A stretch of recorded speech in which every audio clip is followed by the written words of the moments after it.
Hey everybody! I'm doing a series on how to fail at things because I have a lot of experience in that.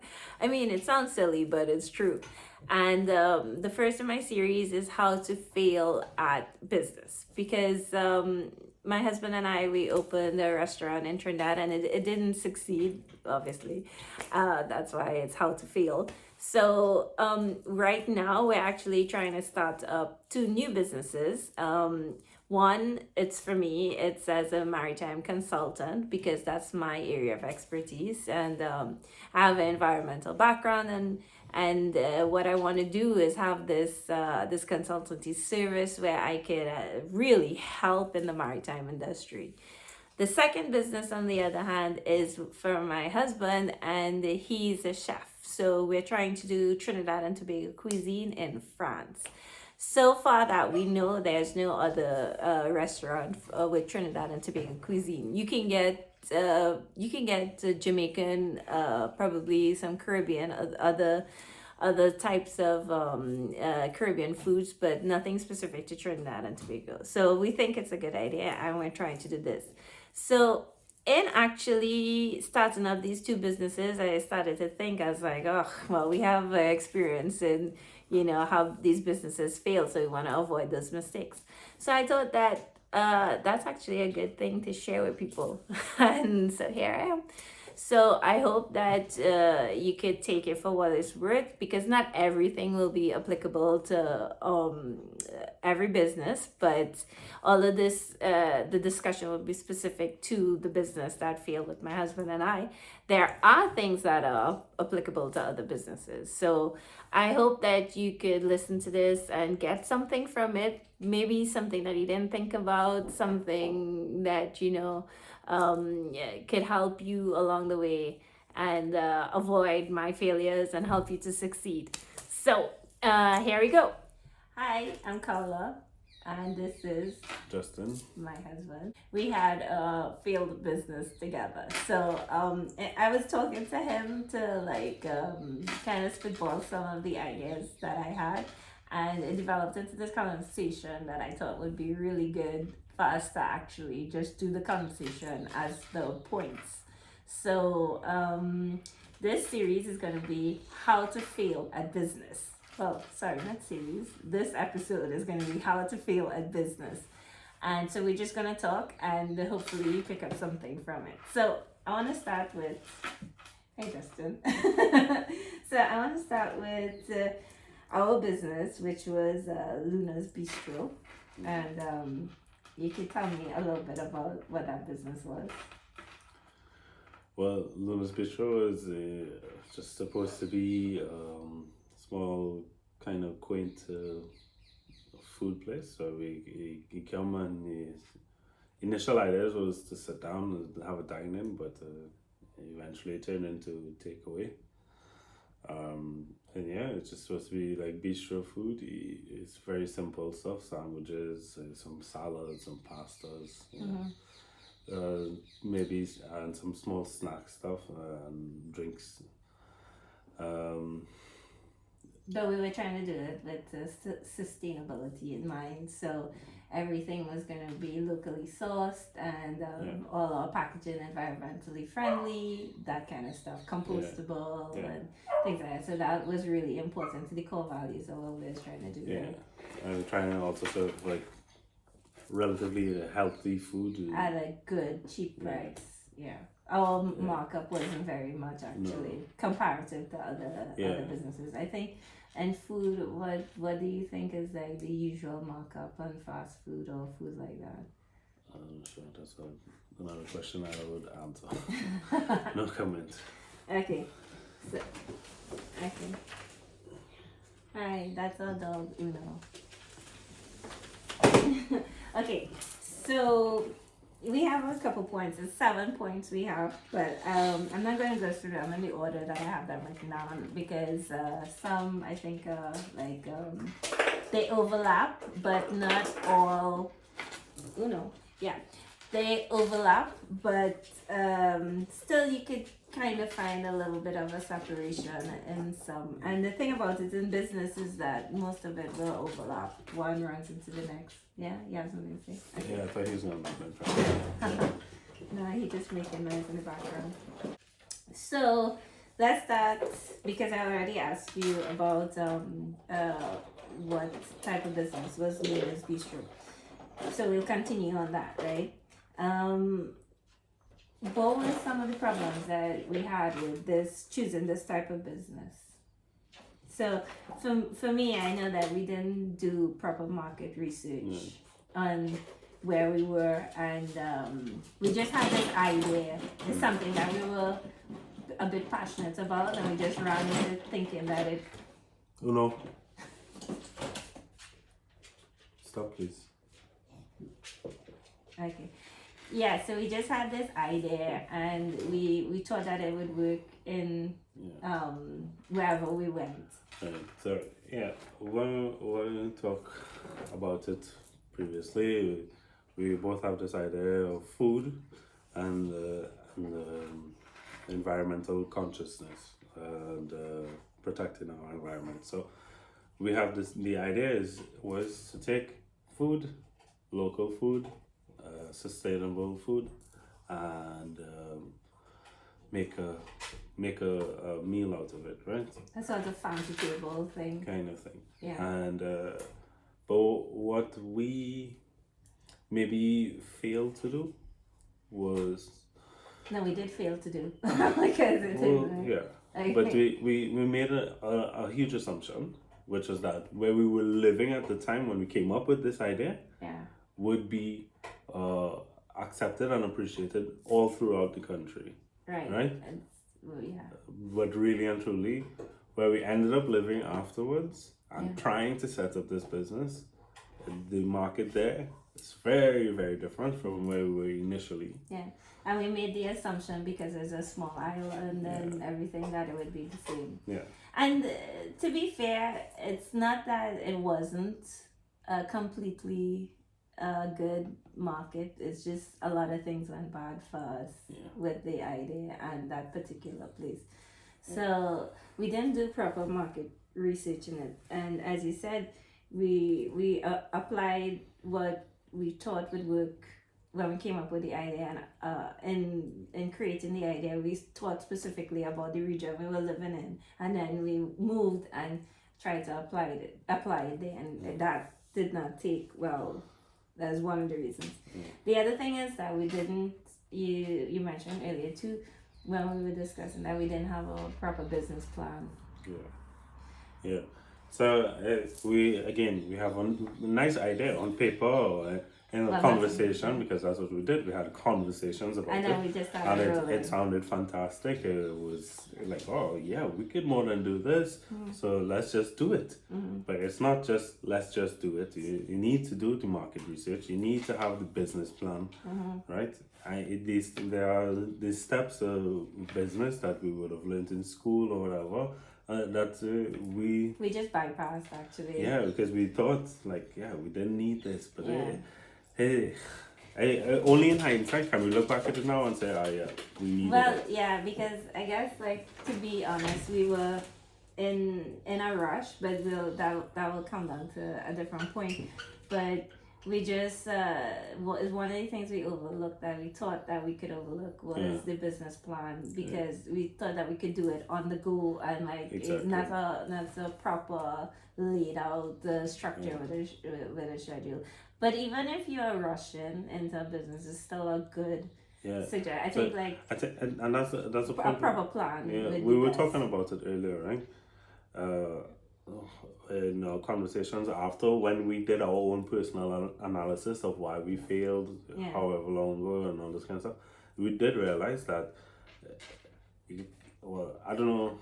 I know I realized that we had to work fast, but somehow work slow. Like in kitchens, you'll hear them work smart, not hard. We didn't do the smart things in order to make our life easier in the long run. True. Yes. We did the rushed things, and because we did it rushed, we end up like kind of was it like doing it like half-assed, not do it properly. I might have to beat that. That's right. But like Yeah. we didn't do it to the best of our abilities. Yeah. Right? We both know that we could have done it a lot better, Well, and we yeah. could have done a lot more to make it better. But we was in such a rush. Our mind was thinking like, okay, because at the time you were pregnant, we not living in a like the best situation.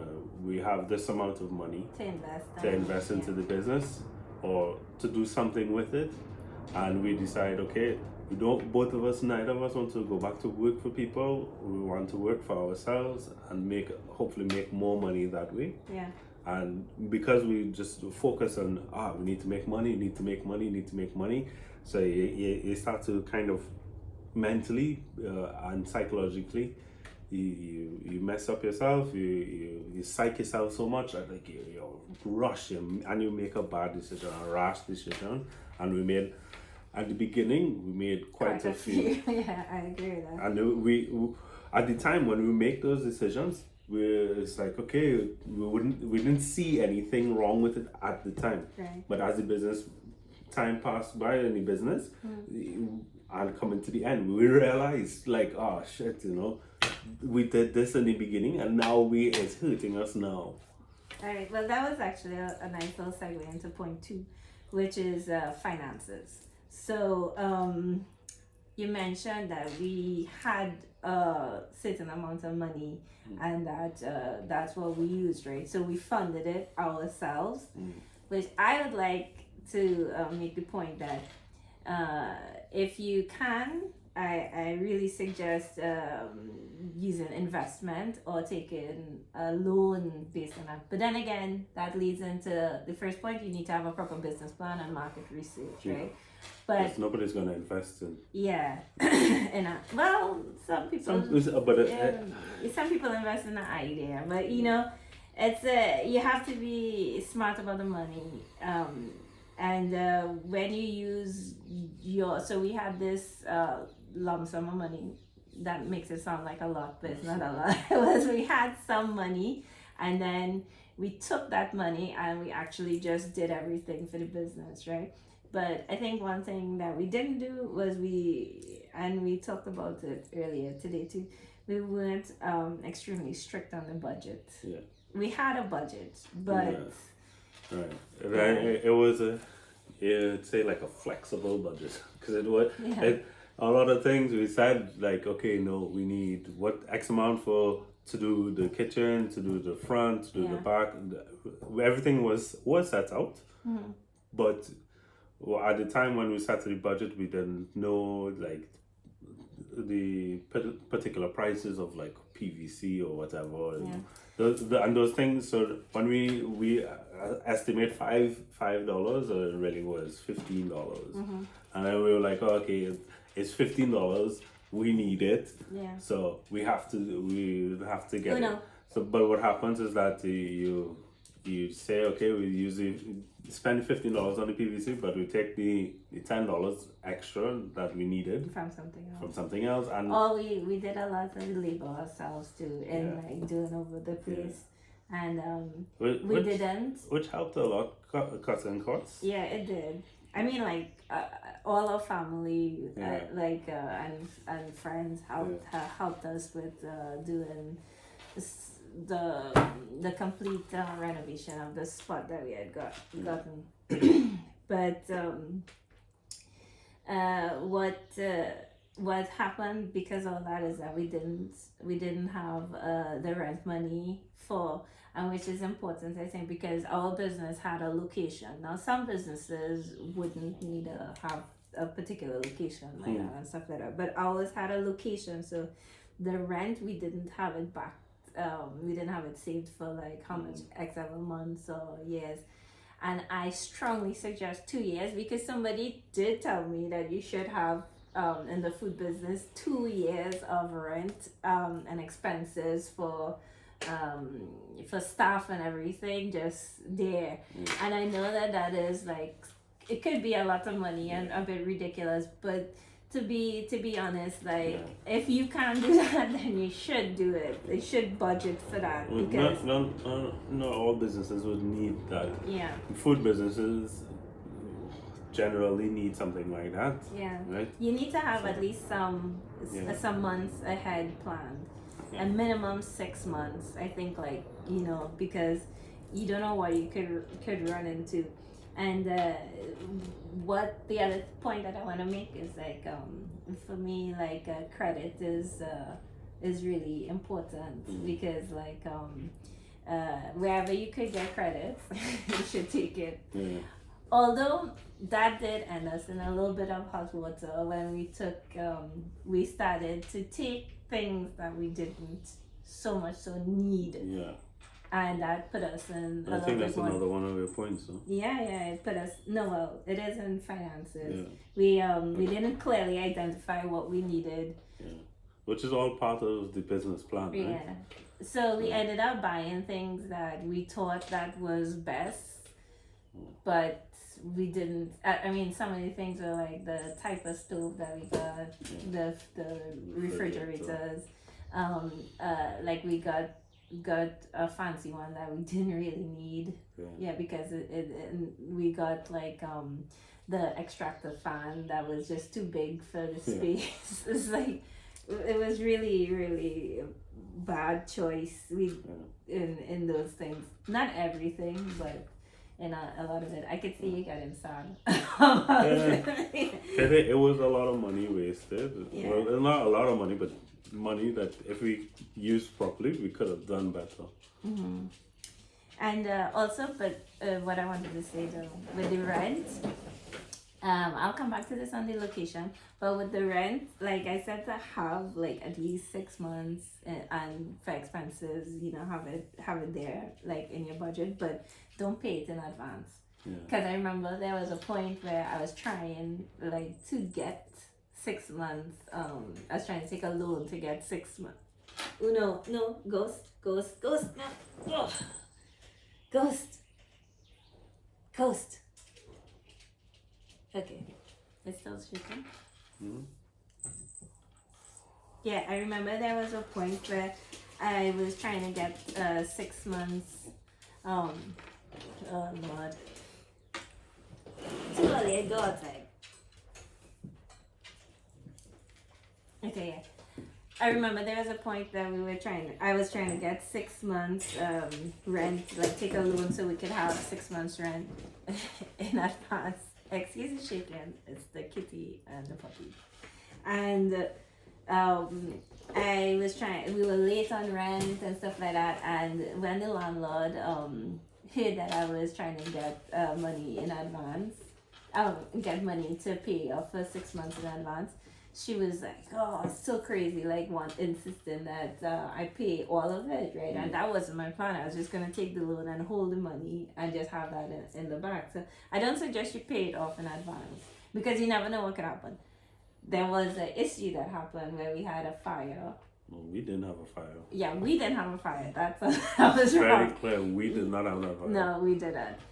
The landlord, there was a residence upstairs, and that's where she lived, and she had a fire, and the water damage from putting out the fire on top create chaos in our place downstairs, and that led to like a whole bunch of issues. Yeah, because we ended up losing a lot of stocks. Yeah. Because So we had to move everything out of there, and we have no storage unit somewhere else.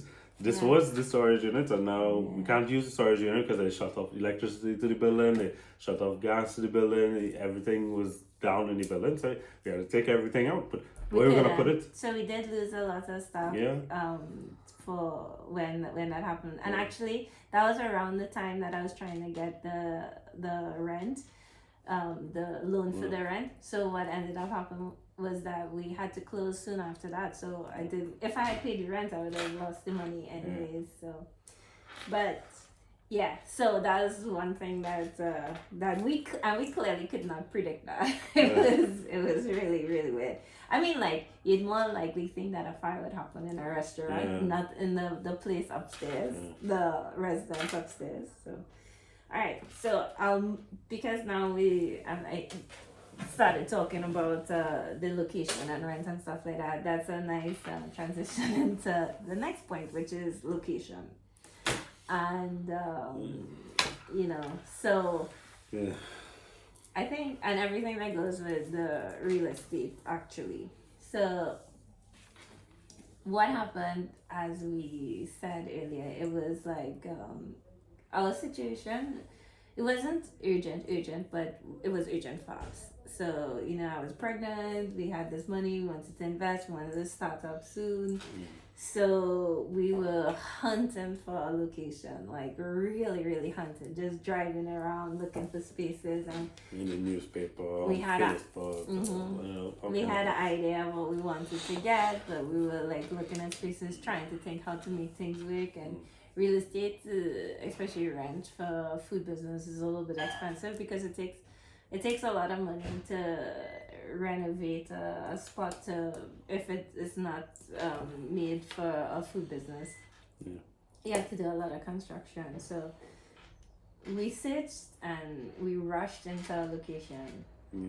Oh, also, like, you remember when we found the location, we were driving by, we saw it, and we went to see it, and then she was calling us. The landlord. Yeah. Yeah.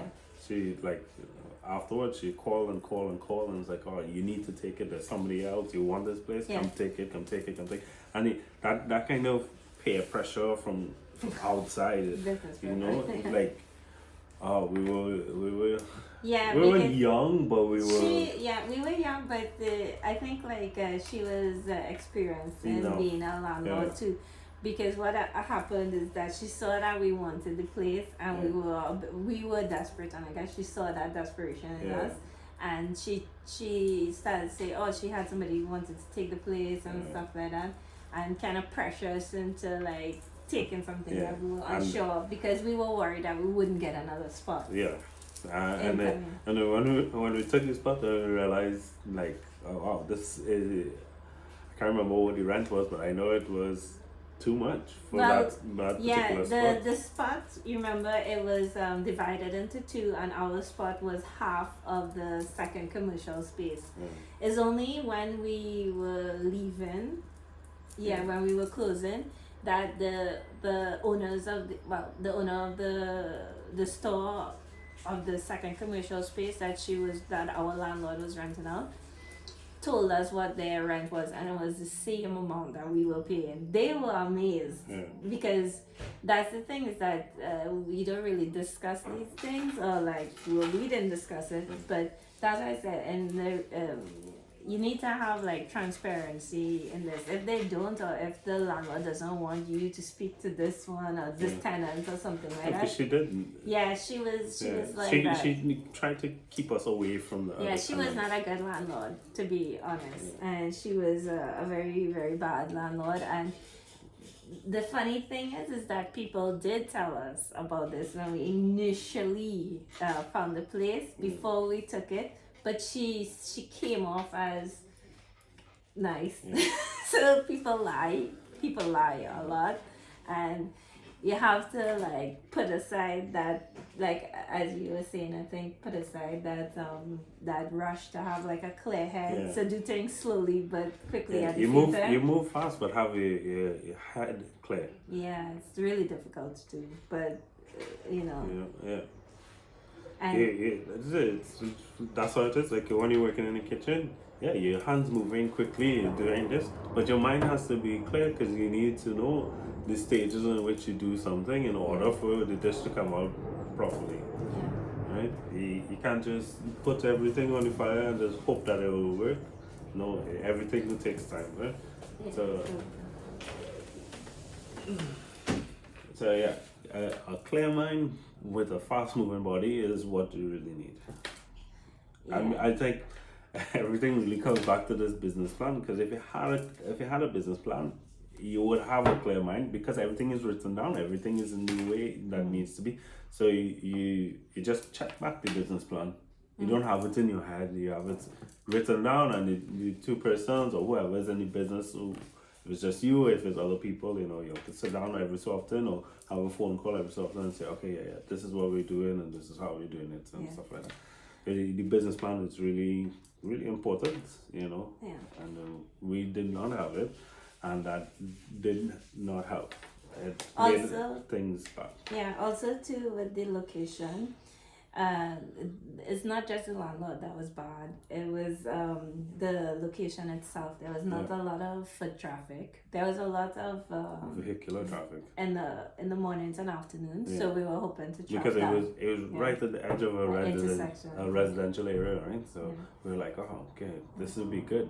And there was a hardware 2 buildings down, and but that actually caused a lot of dust. Yeah, I remember there was a lot of like gravel and dust. Yeah. And then there was what the area actually had like a kind of smell, remember? And that's like, it depends on the time of day you came, you got this really bad smell. Yeah. So that too, you have to like, especially for a food business, it's like crazy, So so we're talking about that now. So the other thing that I wanted to go into, so we had the type of business, finances, location. So I want to go into one of the, which is that although we went into this business together, there should be a clear hierarchy on decision making. So I like. So unfortunately, with doing this, there were a lot of pressures put on us by ourselves, by other people, and by each other. Yeah, by each other, and that led to a lot of arguing and a lot of not good times. And put a huge strain on our personal relationship. But besides that, you're accustomed working with more gourmet restaurants and fancy stuff. So like you can adjust to like not having everything like this perfect gourmet kitchen, which we couldn't afford because those are like really, really expensive. So we made a lot of bad decisions trying to get that, and I didn't trust your judgments on all the kitchen issues, and you didn't trust all my management decisions, and we kept butting heads on everything, and it was a lot of I think like what you have to do is you have to clearly identify responsibility for different things, and but that doesn't mean that you disregard each other's suggestions. But again, you have to keep that clear head and try. Because even though like you and I in the business together and we were doing things together, we still had a lot of people from the outside of the two of us trying to say, you need to do this, you should do this, you should do that. Everybody trying to give their advice, which appreciates well, it. Well, you're gonna go into my next point. So let's finish this point first. You're going into my next point. It's like the clear hierarchy of the business, right? Like somebody, if you have an odd number of people, then it's a little bit better because then you have veto. You have a vote. You could have a vote on issues and stuff like that. But like it was just both of us, and it was, I guess nobody was willing to back down. So, and everybody was seeing each other's right. So I guess in some way you have to trust that person's strengths. Yeah. I feel like you have more to say there. No, it's just you're right. Like when you're making up your stuff, you set aside the responsibilities. In our case, it's 2 persons. So Justin, you do this. Carla, you do this, right? And you come together as a team when there's collaborative efforts needed. But for the most part, this is your responsibility, and that's your responsibility. Stop watching what the other one doing or all this kind of stuff. Micromanaging each other. Yeah. Okay, so as we were going to talk about the next one now, I'll talk about criticism, right? Mm. Criticism and input from people not directly involved in the business, friends, But even the ones family, directly involved in the other business. business owners, you know, Yeah. Everybody was. everybody. It's for us, and what was a lot was that everybody had an opinion, Yeah. and it was difficult to um, process. Like you have to block out the noise, and it's a lot of noise. Yeah. It was a lot of noise, a lot Yeah. of input, a lot of talking, a lot of suggestions, ideas, this, that, and the other. And Things that make you second guess yourself. yeah, and yeah, and it was a lot. I'm not saying don't listen to criticism, but yeah, or don't listen to input from anybody else, because basically you're listening to input from us Yeah. if you start a business. but it's just you need to know how to listen. It's Yeah. not just listening. You can't take everything to heart, and so you have to be able to assess quickly whether this is a good idea, that what this person is suggesting.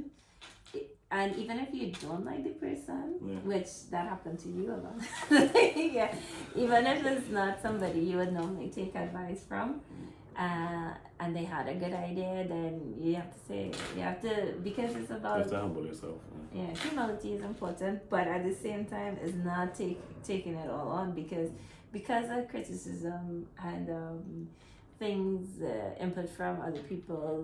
We kept changing up things according to Yeah. like the business was running, and we were changing constantly, because somebody would come and say, "Oh, well, this doesn't work out. I like this, but this didn't do it." Exactly. And then somebody else would come and say, "Oh, well, this worked, but this," and then it was just so much, and we strayed so far from our core of what we were trying to do at Luna's Bistro. We strayed so far from that it wasn't anything resembling what we were trying to do in the beginning. Yeah. And then shortly led to the close after that. Yeah. So And also, one more thing, I think for me personally, when it was time on getting ideas or criticism, whatever label you want to put on it, that I was taking a lot of it personally. yes, you were. He was. that, that was the problem, right? And for me, it was a mental strain, which led into a physical strain. Yeah. I just, and then eventually it became this whole demotivating thing, and like, yeah. And you were core and central to the business, because you were the chef. Yeah. You were the one doing the cooking and everything like that. The food, the restaurant was, the bistro was in our name, but, and I would go, I'd spend a lot of time there, but. Okay, I have one question to ask you that may shed a light on how difficult this particular point could be to deal with, right? Answer me honestly. In Luna's Bistro, right? Is there any dish that you cooked there that you were proud of?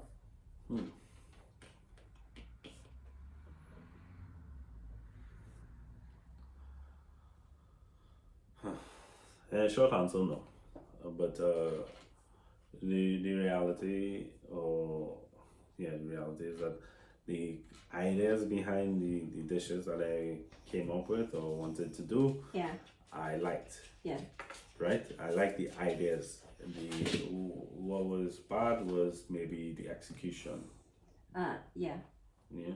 So therefore, the food itself, it came out nice, but it's not what I wanted. It wasn't the vision of what you had. Yeah. So the initial vision of the dish is like this, but eventually it came out like a square. You know? And because every time you cook something, and this was because we were trying something really different, every time you made something and somebody tried it, who would give us feedback, like most of the people we knew or something like that, a lot of people would say, "Oh, this one do here, it tastes good, but it wouldn't make here," or like something like that. So it was, you kept, I think at that point in time, your confidence was shaken so much as a chef. Yeah. I can, like, I remember at that time, and I think all of that kind of shook you. I don't think you were your best at that time. No. No, yeah. It took a long time to recover. I don't think I've actually even fully recovered from it. Okay, so let's go on to one thing that I think that well, I thought that was important is to compensate for the unforeseen, which is to be flexible and adapt quickly, because there are lots of things that can happen that you just have to roll with, and it may not be in perfect line with what your vision is, and you have to like make changes and adapt, Yeah. and it's really hard to do. It's really hard to do, especially to let go of something that you specifically see in your mind, because I had to do that a lot. Like I remember, like I had this vision of what I wanted to places, and I always kept trying to get there, but it just it wasn't working out. Like it had. Yeah. Anything you want to say? No, you're right. It's difficult to do those things, Yeah, because you have like a lot of stuff that came up with us too. It's easy to talk about it, but to actually do it is really difficult. So you have to be prepared for that. So that would lead into the last point that I wanted to make, and you actually made this point, just to have the mindset. the mindset going into business, right? So, or going to set up a business, you have to keep that mind in a clear place, and not take everything personally, and keep it stable, keep a clear head, and keep doing what you're doing, know, because I know that was like a big thing. It was a big thing for both of us. Yeah. Because for me, it was really hard to focus on the core of the business when I was worried about finances and money and things like that. It was really, really hard. Like for me, like because I was working in the business too, but I was like, what do you call that, front end? In front of the house. Yeah, front of the house. So I was doing that stuff, and I just had I was so calculated in the money. I told you how much money we have to make every day. Just so if we weren't coming up to that. Oh man, that was hard, right? Yeah. Like you tell me, I can't remember how much it is. At the end of the day, when you're closing up and I counting back all the bills and everything, and it's like not even there. Yeah. Remember, there were days that like nothing made zero. And it's hard. Yeah, it's hard. That drive home afterwards, because I remember one of those times I was by myself and I had to drive home by myself, and okay, we weren't living far from there. It's like 15 minutes. Or whatever. It was a hard drive home. It was a sad drive home. It was. What music you was listening to on the drive home? I didn't listen to anything. Well, that is really a sad drive home. I had no music. I just had the window down, and I just I can't remember. I remember when I got home that I couldn't remember the drive home, because like my mind was so far. Yeah. So far that because all I'm thinking about is like, what, I make no money today. How am I gonna tell this pregnant woman that I make no money today? And to think that you home and we don't have much in the house to eat or something. It was funny that we were struggling when we had a food business, because we were not eating anything like what we were serving. We were like, I mean, it's like that working in a restaurant too. You have like a family meal, which is like different from what you serve, right? But yeah, it was hard. and so my mindset was focused on money, and that was honestly It's not a bad place to be. Mm. Focusing on money and trying to make money is not a bad place to be, but it was all that was in my mind, and it put a lot of pressure and strain and everything and everybody, and you got like the brunt of that, especially after telling me that drive home story. Yeah, I'm sorry that you went through that, but Yeah, because like we remember like, things were becoming difficult for our relationship, right? The business was putting a strain on our relationship, and so to have to come and tell the accountant like, yeah, I didn't make any money today. Like, yeah, I was scared. I was anxious, you know. And I remember when I told you, like, your face was like, yeah, you weren't angry, but you were not happy. yeah, I try to generally be a positive person, and I remember at that time it was probably one of my least. Yeah. That whole business thing, I was that night in particular, it was a very quiet night. It was very quiet. We just like, yeah, and I kept thinking like oh no, no money, like but yeah. It kind of worked out in a way, I guess, but well, yeah, I mean, because we know more. We definitely know more, and we're trying to do better right now. I say the lessons that we learned in this thing. Oh my goodness. Yeah, it aged you like 10 years. Yeah, definitely. Yeah. Like, okay, we learned some of this stuff when we were in school, doing different whatever. But school really doesn't prepare you for real world stuff. Yeah. So I guess it was good in the end because we learned, and now we're trying to it kind of set off a chain of events that led us here in France now where we live, and we're trying to start 2 businesses. So we have some kind of knowledge to work with. So the last thing that I would mention before we go is that I realized what it was doing to me here, especially the food business that we're trying to start up here. It initially it started to make me too cautious. Like I was really cautious. I was like, oh, I want to go real slow. But now I think like I have a clearer head on it, and I'm like I can't be afraid. You can't be afraid to make the same mistakes twice, but you shouldn't really. Some of the mistakes I really hope we don't make. Yeah, I hope we don't make it. But you can't be afraid to. Yeah, like I know that going into these next businesses, and maybe if we make more businesses in the future, like failure is something that possibly will happen, but we hope that we keep learning and succeed. Exactly, just that we learn like it.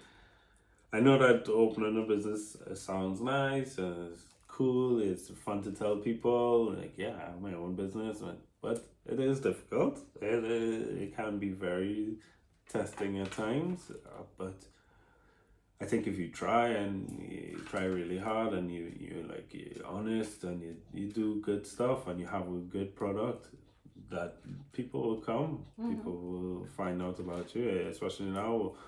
Like everything is really well connected through social media and whatever. It's like, yeah, your business can take off. We've seen things taking off in the last few years. Even with COVID pandemic, people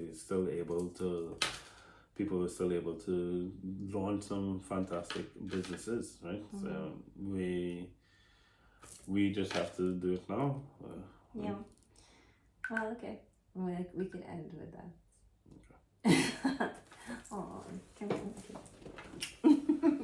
oh, so if you want to check out Luna's Bistro, actually, because the page is still up on Facebook, to see some of the things we did, some of the ideas, some of the stuff that we were trying to do, you could actually check it out.